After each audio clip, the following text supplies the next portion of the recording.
Présenté devant vous pour parler un peu de Coupe du Monde. Je m'appelle Wahani Johnson Sambou, je suis journaliste sénégalais. Alors pour parler de cette Coupe du Monde, vous savez que le tournoi a été lancé ce dimanche avec le match d'ouverture qui opposait le pays hôte, le Qatar, à l'Équateur. Un match à sens unique avec une équipe de l'Équateur supérieur, nettement supérieur au pays hôte et qui a fini par s'imposer sur le score de 2-0.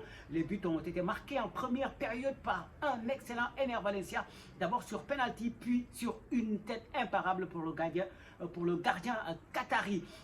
Si on parle de cette équipe d'Équateur, c'est que ce sera le troisième adversaire du Sénégal dans cette Coupe du Monde. Le Sénégal qui démarre par les Pays-Bas ce lundi.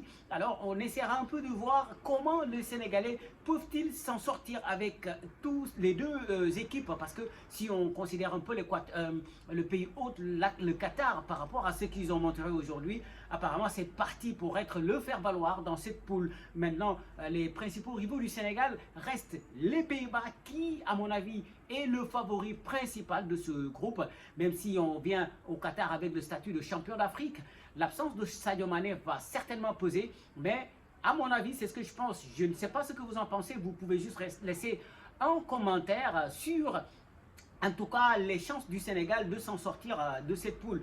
Mais pour l'instant, quand on voit un peu ce que l'Équateur a produit aujourd'hui, un jeu assez régulier et puis physiquement bien en place, en tout cas, pour moi, j'ai changé un peu d'avis par rapport à cette équipe, comme beaucoup de Sénégalais, je pense, qui devraient changer d'avis après avoir vu cette équipe de l'Équateur. Bon, en face, on dira que c'était le Qatar, une équipe qui n'est pas au niveau, aussi bien sur le plan physique que sur le plan tactique, mais quand même, ils ont montré quelque chose, les Sud-Américains, qui, ma foi, aujourd'hui, a de quoi faire peur aux supporters sénégalais. Mais le match n'est pas encore venu. Le match qui arrive, c'est le match contre les Pays-Bas. Le Sénégal pourra-t-il s'en sortir face aux Pays-Bas des De Jong, Memphis Depay qui ne sera pas là, les Virgil van Dijk, Matthijs de Ligt? Est-ce qu'on pourra s'en sortir?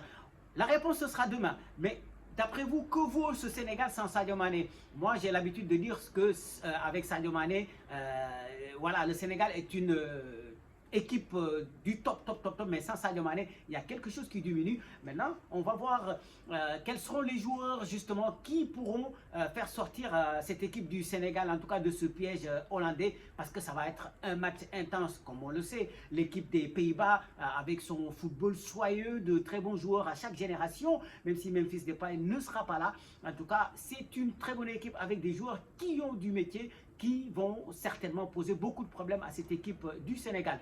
On s'en va vers l'incertitude. Moi, personnellement, l'absence de Sadio Mané me cause beaucoup de problèmes.